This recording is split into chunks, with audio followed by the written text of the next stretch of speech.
Hey guys, and welcome to the Working Money channel. So I got a lot of great traction, a lot of great feedback on yesterday's video. Don't know if you guys caught it. It had to do with Martin Armstrong, the forecaster, and this is the icon of this video. He was predicting some really interesting things coming down the pipe for the world economy, the social fabric of the world as a whole, and he says it's all going to culminate by 2022. For those of you guys who want to know a little bit more, I will link that link that video up here in the top right-hand corner of this video for you guys to watch if you still haven't caught it. And just to that point, I wanted to bring this up. This from Stetus on Twitter. I think Ripple, and this is a quote from Ashish Birla, by the way, I think Ripple will be really taking off in the next 2 years. The world order will be reshuffling using blockchain technology. And this was a quote from March 2020 from Ashish Birla, predicting that he sees in 2 years that this thing really taking off, and this just goes towards the 2022 narrative, in my opinion. So again, guys, check out this video if you haven't seen it. The market is looking interesting. Bored with Bitcoin price. I'm just going to read some of these headlines. Bored with Bitcoin price. Traders chase gains in altcoins and DeFi tokens. So we know Bitcoin hasn't really been moving, and so traders are getting a little antsy. What do they want to do? They want to trade something, so they're looking for the next DeFi token to trade. And this as well, coming from the same news outlet, Cointelegraph, soaring decentralized exchange volume suggests the DeFi craze is not over. Guys, as you know, in the summer, we saw a lot of movement for DeFi tokens, and a lot of that had to do with the Bitcoin rally as well. Okay, this is Bitcoin on the daily, and since the economy locked down, Bitcoin price plummeted in mid-March and then started moving upwards, forming an upward trajectory, based in the spring for a bit, and then by the summer, we saw another leg up for Bitcoin. But other cryptocurrencies really just kind of took off. Like DOT, for example. Okay, some of these were brand new cryptocurrencies. I'll put it on the hourly. And, they just kind of skyrocketed out of nowhere, were introduced, and then the price just kind of skyrocketed up.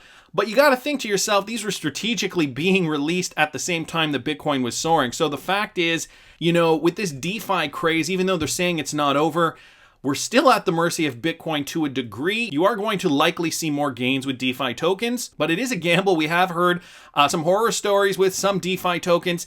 Here is the coin market cap right now, and we are seeing some tokens do better than others. Right now, Bitcoin trading at about 10,700, Ethereum 357, and XRP at about 24.5 cents. But if you look at the change within the last 24 hours, and I click that a couple of times, we're seeing OMG token up 22%, coins like Quant up 11.5, Binance Coin 8.46. So there are certainly some tokens in the space that are doing better right now. But I wouldn't go chasing trends, guys. That is a very risky play to make. It's hard to know what's going to blast off next. Play it safe if you guys have no experience. Of course, this is not trading advice. You guys can do whatever the heck you want with your money, because it's your money, it's not my money. I always think, though, the best bet is to wait. Make sure you get in on a dip. Make sure you get in at a good price, in a nice level of support, or a demand zone, as they call it sometimes. And, just wait for Bitcoin to move. And then, if your coin is moving along with Bitcoin and you take profits at a nice level of resistance, you will be in good shape. So again, Bitcoin on the daily. We got XRP here on the daily, guys. Not too much movement right now within the last few days, although we are seeing a bit of an upward tick. For XRP, we still need to break this 32.9 or 33 cents roughly. And then this next level up here would be about 34.5. After that, it's about 50.5 cents, which we haven't seen for over a year now. So that is going to be interesting. Once we get up past this mark, then I'm interested to see where we're going to go next after that, because it's been a while since we've seen the 50s. We'll just have to keep an eye on that, and I'm sure at this point Bitcoin will be up closer to the $20,000 mark. But we're just going to have to sit back, wait, and see. XRP Crypto Wolf brought this to my attention. Americans are now warming up to a digital dollar. The percentage of Americans interested in a U.S. digital dollar has nearly doubled in the last year. Nearly 25% of surveyed Americans want a digital dollar in place of the U.S. dollar. So what does this all mean? An official, government-backed United States digital dollar might still seem like a far-off possibility despite some chatter in Congress earlier this year and over the summer, but a new survey suggests that Americans are at least coming around to the idea. Genesis Mining, a large-scale Bitcoin mining operation with facilities in Iceland and Sweden, recently released the result of a survey conducted in July with 400 Americans, each of which was asked questions about the U.S. Federal Reserve, banking, and other related topics. And according to the survey, nearly 25% of respondents believe that the United States should replace the dollar with a digital dollar, while about 15% said they didn't know, and 60% said no. An overwhelming majority, well, not overwhelming, but still a majority. While still a minority of people with that belief, it's nearly double the 13.3% who responded yes to the same question in Genesis Mining's 2019 survey. So I'm wondering, does the beer flu have anything to do with this? Furthermore, 48.3% of respondents said that they do not believe that the United States will still use physical money in 100 years. Well, yeah, 100 years is far off. Even today, we're moving away from physical money more and more. So while only 26.8% replied yes, additionally 87.3% of those surveyed said that they have heard of Bitcoin and cryptocurrency, and in a separate question, some 35% said that crypto is an interesting idea that may have some potential, but too early to tell. This just goes to show you guys how little people know. These are average everyday citizens, and how little people know about what's going on in the space. This is what I mean, guys. You and I are so far ahead of the game. 87.3% have heard of Bitcoin. That's it? You know, like, think about all the ins and outs, all the details, all the advancements, all the progress we've had from Bitcoin being a scam currency used by money launderers and used to thwart governments, all the way to where we are today. Now, I know I don't have to tell you guys this because we're all in this together. We all get it. The point I'm trying to make here is this is what the masses think. Okay, these people are still in the dark about a lot of this stuff, which just makes me happier that I hold cryptocurrency, that I'm in XRP. I've got a large position of XRP. I've got positions in other cryptocurrencies as well, because this is going to be the future. And, despite what people think, this, and this is just going to catch people off guard. This is going to catch a lot of people off guard, and we're going to benefit from this. Of course, I don't have to tell you that. I also saw this from Xenial at It's Joey Duh on Twitter, and he says, I can imagine a US dollar that's absolutely worthless in terms of value to the general population because it's absolutely worthless to an ever-growing population of crypto users who live off crypto cards. Think of this for a second here. If the US dollar loses value because of all the multitude of reasons we talk about, pumping money into the economy, printing money left, right, and center, China's growing influence over the world stage with regards to the economy. If the US dollar loses value, but the American people want to maintain their wealth, what is a logical thing to do? Think about this as a theoretical. And I hadn't thought about this until Xenial here on Twitter pointed it out. Americans will put their money into crypto. Okay, as an example, maybe they don't even put their money into crypto. Maybe they put it into the pound or the euro or the yen or, God forbid, the Chinese yuan, and they keep it in an account. Maybe they even buy some crypto. They keep it in an account, and now they have the option to use crypto cards because we're seeing these things become more and more prevalent. 13 crypto, I just looked this up just this morning. 13 crypto debit cards you can use right now, and it just gives you a list of all these different crypto credit cards in Europe and in the United States. And, there are so many options for crypto cards that you will not even have to have a national fiat currency to transact. You can use any currency, and by leveraging the technology of some of these crypto cards or even apps on your phone, you will be able to transfer anything to anything instantaneously, cheaply, with the help of cryptocurrencies like XRP. Okay, so think about it. In a world crisis, and the dollar's gone down or gone up or whatever, it's gone sideways, it doesn't matter. The point is you don't need the dollar anymore in this world that I'm talking about. You can have anything, you can hold anything, you can hold gold and use XRP to transfer a portion, a fraction of your gold to whatever currency the seller wants, whether it's US dollars or euros or Canadian dollars, doesn't matter. The point I'm trying to make here, and I think what Xenial is getting onto, is the fact that even if the US dollar becomes worthless, now we have options. We have opportunities to park our wealth in other avenues and leverage the use of cryptocurrencies like XRP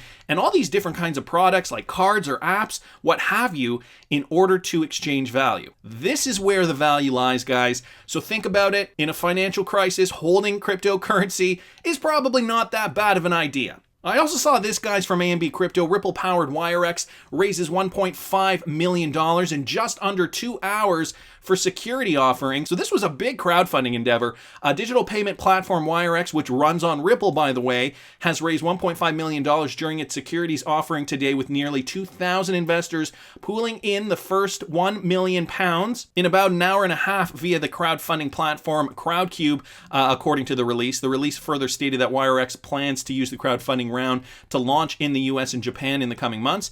The investors purchased Wirex shares at about $12 per piece. CEO and co-founder of Wirex, Pavel Matveev, commented on the campaign and said that the funds raised in the securities offering would allow the firm to expand on its business. And here's a quote from the CEO. "It's a great milestone in achieving our original plan to raise £1 million so quickly, and it's unsurprising given that we have already developed a pioneering platform allowing users to seamlessly buy, hold, exchange, and spend multiple traditional and cryptocurrencies." Interesting that they say this. Interesting to note that these guys are a Ripple partner. The firm that claimed it has 3.1 million registered users from 130 different countries, and that Wirex has generated £315 million in revenue so far. The company had earlier made headlines for receiving various licenses and now holds an e-money license in the UK and a US money transmission in USA, Georgia. The firm has also applied for a PSA license in Singapore. Guys, this is where the future is. The more and more I'm thinking about it, and the more and more the way I see the world going, this is where the future is going to be for payments. Fiat money, their value is not going to really matter in this global society. We are going to have our wealth. The smart ones will park their wealth in something stable, i.e. perhaps not the US dollar, for example, but we will still be able to pay in US dollars if we so choose, our government, our taxes. If one still lives in the United States at this point, we will still be able to pay in US dollars, but not with physical US dollars, with a conversion from gold, whatever, Bitcoin, whatever, the pound, the euro, the yen, it won't matter because everything will be flowing through XRP to make those payments and have those instantaneous transfers by using technology like the Wirex card or something similar. So interesting development. Ripple-powered Wirex has now raised $1.5 million for their next round. More news here, guys, from the Ripple camp. This from Michael at Val5Links on Twitter. DLT Monster. Ripple intends to implement new corporate IT security solutions and add new tech innovations to meet the company's needs by seeking to fill another vacancy. So Ripple, just on a hiring streak. They're looking now for a person who will help the company to create and implement new corporate IT and infrastructure security solutions and bring new tech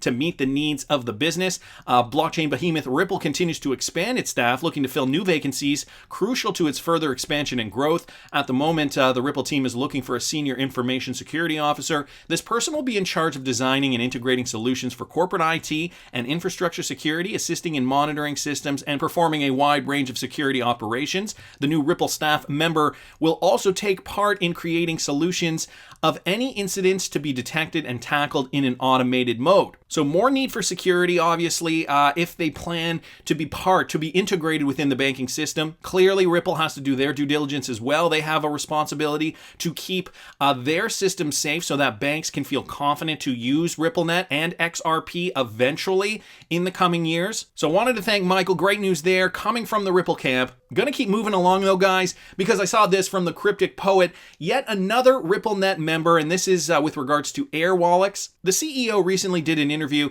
and he's talking about international payments, and the Cryptic Poet brings this up. He doesn't have to say it. We already know Airwallex is now valued at $1.8 billion, and what he's talking about is that Airwallex runs on RippleNet. Let me play you this clip real quick. So my first question is really around some of the big pain points that businesses face when they're trying to make international payments. There's really three things you can look at. One is speed of your payment, transparency, but mostly it's cost. Companies need to understand what they're spending on international payments, and the traditional routes of sending money or receiving money are not transparent. What we offer is one integrated platform, lower cost, transparent, and fast speed. So how does Airwallex actually do all of those things, like cut the time to payment, cut the costs? What Airwallex has built is really a technology platform. So we're connecting banks around the world through one platform. So rather than using a Swift payment through a traditional bank network, which may go through 3 or 4 different banks, we're directly connected to those banks in each country. So it's much faster. As soon as we receive your money in one part of the world, we can pay out via our bank locally on the other side of the world. And because we're a technology company, we have lower overheads than a traditional brick and mortar bank. So we can pass those savings directly on to our clients. And guys, that is going to be the key, passing savings on to clients, because what do people like more than money? Probably nothing. Now, I shouldn't say that, but money's very important in this world, and when customers can save a buck or two here or there, they will definitely go with that company that can save them the buck or two. And this is the idea with the domino effect. With these companies like Airwallex, these small companies that are getting into the money game, they can now leverage RippleNet technology and they can save. They can pass that savings on to their customers, and now they're competing with the Western Unions of the world. They're competing with local banks, and the competition, in my opinion, is just going to ramp up as the years go on. And did you hear what James Butland said? He said, some of the most important things for us are transparency, cost efficiency, and speed. Okay, all things that RippleNet has to offer. So as the Cryptic Poet says, he didn't have to say it, but in a way he's kind of saying it. Using RippleNet, running on Ripple, has helped Airwallex's business, has helped their bottom line, and they are going to thrive in this new technological economy as the years go on. I wanted to thank the Cryptic Poet for posting that. Guys, I link everything in the description, so if you want to watch again or if you want to read one of these articles in detail, everything is always in the description. But I wanted to keep moving along to this. This from Andrezel on Twitter. XRP hodlers, have you set up to claim your Spark yet? And if not, do you plan to? That's an interesting question. I've heard some people in the space saying, I'm not going to fall for that. I don't need Spark. What are you talking about? But some people are actually thinking to themselves, Spark tokens, what could the future of that be? How much could those go up? Are they going to remain stable? We still don't really have any answers with regards to Spark tokens other than what they plan on doing. So Anders goes on to say, if you plan to send your XRP to an exchange, then choose yes on an exchange. I plan to, if you plan to set up or claim from a hardware wallet such as a Ledger Nano or some. Well, for me, yes, it's all said and done. I'm going to click that. And some people, 46%, are still saying that they plan to. 11.4% saying they have no interest in it at all, and 15.7% are claiming it on the exchange. 26.9% in the community have done it, all said and done, but still a majority saying that they haven't done it. And so guys, if you do have the Ledger Nano, I did a step-by-step video of how to claim your Spark tokens. I will link it up here because I know I'm still getting some requests for that. I'll put it up here in the top right-hand corner. And for those of you guys who do not know, the Ledger Nano is a cold storage hard wallet. You can also do it with the Sum app. You can do it on the exchange. I do have a link down below also for a Ledger Nano if you guys want to buy one. If you still haven't bought one, you can use the link if you want. You don't have to use it though. But yes, remember to do this before December 12th because that is the snapshot date. That will be the date that the Flare Network will take the snapshot of the wallets and then issue Spark tokens one-to-one for every XRP that you hold in your wallet, guys. So thanks so much, Anders, for posting that. As you guys can see, 1.5 billion XRP are now set up to claim the Spark token via this airdrop. 24,261 XRP accounts are set up to claim Spark, and 6,522 new XRP accounts have been created since Flare's announcement. And here are some statistics to that effect, some nice charts here. BitTrue holding 194.4 million, Uphold holding 93.79 million. Okay, and these are just all statistics that you can find online. Here are some other ones. XRP holdings increase since the announcement, 88.71 million. XRP holdings increase since the announcement is also up 8%. New accounts that are claiming Spark, as I had mentioned, 6,522. New accounts that claim Spark is up 27%. And the median XRP by Ethereum address, 11.59K. So there you guys have it. Again, I will link this in the description. Thanks so much, XRP Crypto Wolf, for posting that. And we've also got Flare Networks here saying a requirement to support the Spark claim process is enabling a transaction type that many wallets have not previously supported. This is leading wallets to support much wider functionality on the XRPL. This is the power of a great ecosystem, guys, and they retweeted out this Decent Wallet tweet. Decent Wallet's web SDK is updated and supports all kinds of XRP transactions. So good to note there. The ecosystem is growing. Obviously, the Flare network is doing their part to foster this ecosystem, to help it grow. And there's been a little bit of FUD in the space. Apparently, people were suggesting that Ripple will abandon XRP. Well, the XRP Ledger Foundation denies this rumor. Ripple will not abandon XRP. This coming from Mac Attack XRP on Twitter. Thanks so much for posting this. So here we go. Bharath Chari, the spokesperson of the newly founded XRP Ledger Foundation, denied the rumor that in an interview with Forbes, Ripple will not invest in the development of the XRP Ledger in the future. The rumor came up within the XRP community right after the foundation, as the newly formed foundation is supposed to drive the growth, innovation, as well as the development of the XRP Ledger and the community. These main tasks have created confusion within the community because they overlap with those of Ripple to some extent. However, Chari rejected speculation that the XRP Ledger Foundation would lead the future development of XRPL, while Ripple would not invest as heavily in the future of XRPL. According to the XRPLF, which is the foundation spokesperson, Ripple will continue to play a key role in the development. And so, guys, here's a quote to that effect. We don't see this as being the case at all, even though this question is better answered by Ripple, of course. As in the case of many open source projects, stakeholders, companies invest time and resources in helping develop it. The XRPLF sees Ripple in the continued role as a key developer on both the technical and business aspects of the XRPL. Furthermore, the XRPLF, or the foundation as I'm going to refer to them as, is only an entity that promises to act in the best interest of the XRPL. There is no question of controlling an open decentralized ecosystem like the XRPL. So, regarding the non-circulating supply of XRP under Ripple's control, Forbes correspondent asked if Ripple will transfer a large portion of the non-circulating supply to the foundation to make the XRP ledger more decentralized, and Chari replied, "The non-circulating supply isn't of any concern to the foundation. We are purely focused on the health and forward direction of the XRPL. As answered earlier and always indicated in some other statements by Ripple, they are committed to the greater good of the XRPL." And I don't know how many times we have to hit this point home. Ripple has a vested interest in XRP and the XRPL. If they cease to exist, or if they somehow were not utilized, Ripple would get hit hard by it. I mean, I don't know if they would go out of business, but they would actually be hit hard by that, and it would be a blow against their business. This is why Ripple wants to foster the ecosystem. They're relying on XRP to source ODL in the future years once the regulations become clear. And so this is why I don't get why people are suggesting that Ripple is going to abandon this and abandon that, and why would they need this?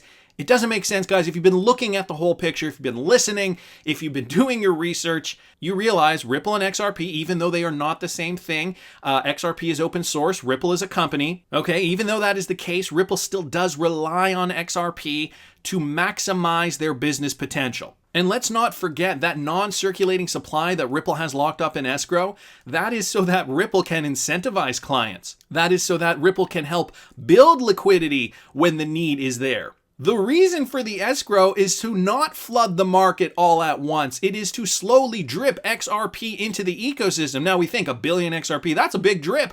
But month after month, as these months go on, it's not actually that big, especially if we're doing it in stages. So guys, for those of you who had any doubt, think about it logically. Why would Ripple abandon XRP at this point? I mean, the regulations aren't even there yet. It would be stupid. Anyway, I'll link this article in the description, but I wanted to go to the original Forbes article as well and talk a little bit about this because in here, David Schwartz, CTO at Ripple, comments in the press release that we, and here's a quote, "We and the community have worked over the past 8 years to dramatically increase the decentralization performance and feature set of the XRP ledger and remain committed to its future growth and innovation led by the foundation."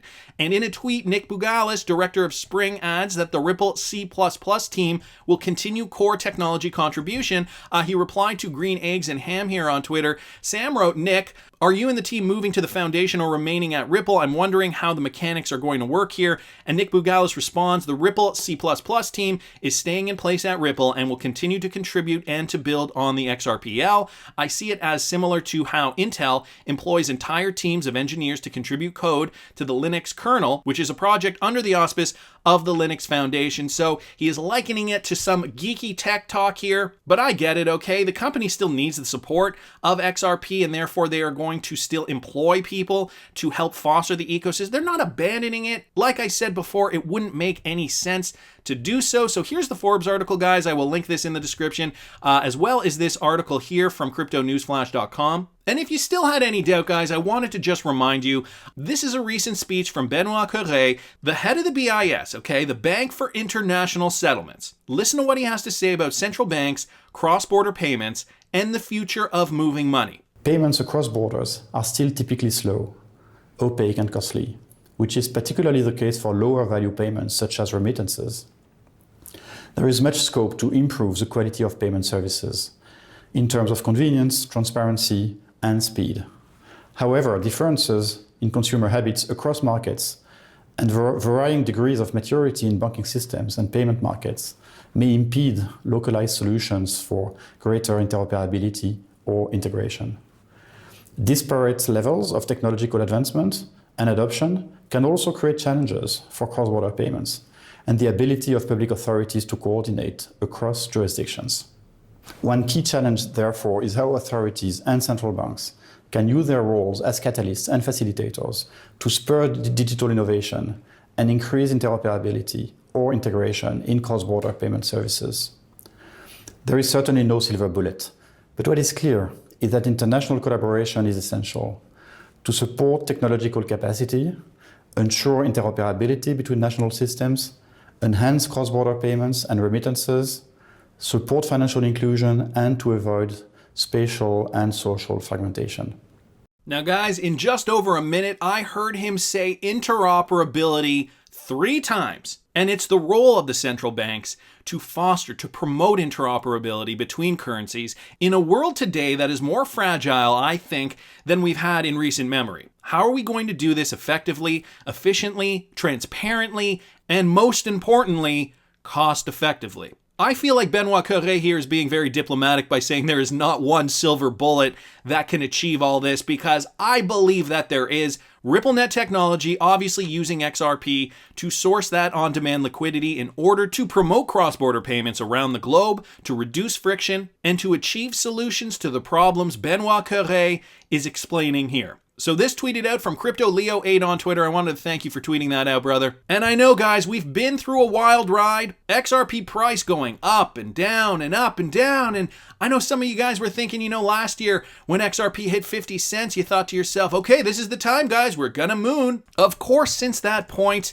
we saw new lows that we hadn't seen in many, many years. XRP went down on some exchanges as low as 9 cents. On this exchange, it went down to 11 cents. And then we went back up this past summer to 34.5 cents. Was it 34? No, 32, almost 33 cents. And now it seems like we've been hovering at 24.5 forever. So guys, I know it's a wild ride, but to put it more succinctly, I saw this tweet on Twitter from CryptoBull at CryptoBull2020. Only XRP will make you go from eating at McDonald's to working at McDonald's to owning a McDonald's. I couldn't agree more, brother. But that's just my opinion. I want to hear what you guys think. Please subscribe to the channel if you haven't already. Like the video if you like the content I'm providing. I always love hearing your comments. See you in the next one, guys.